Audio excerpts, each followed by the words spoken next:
মঙ্গলবার আগরতলা টাউন হলে এক সংক্ষিপ্ত অনুষ্ঠানে টাউন বরদোয়ালি বিধানসভা কেন্দ্রের মাধ্যমিক ও উচ্চ মাধ্যমিক কৃতী ছাত্রছাত্রীদের সংবর্ধনা প্রদান করা হয়।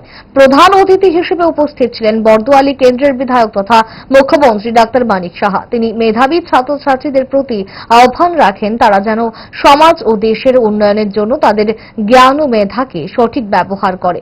অনুষ্ঠানে মেধাবী মেয়েদের সংখ্যা ছেলেদের তুলনায় বেশি থাকায় তিনি তাদের উচ্চ প্রশংসা করেন।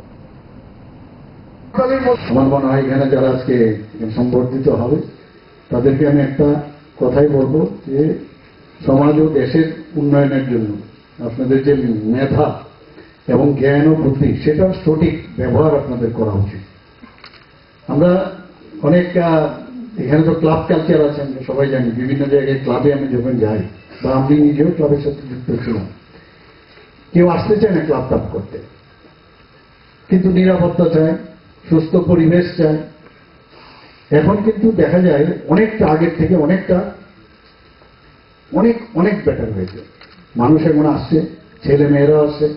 আজকে এখানে আমার কাছে যে ডাটাটা আমি দেখেছিলাম, যেখানে 60% উপরে আজকের যে অবস্থান, এখানে মেয়েদের সংখ্যা কিন্তু বেশি। তো এটা আমাদের জন্য নারী শক্তির যে আগামী দিন এম্পাওয়ারমেন্ট উইমেন, সেটা আমরা দেখতে পাচ্ছি। ভালো খাবার দেখে অম্বলের কথা মনে পড়ে, তার সমাধান 5 দশক ধরে গ্যাস, অম্বল ও পেটের সমস্যার একমাত্র সমাধান গ্যাস নল।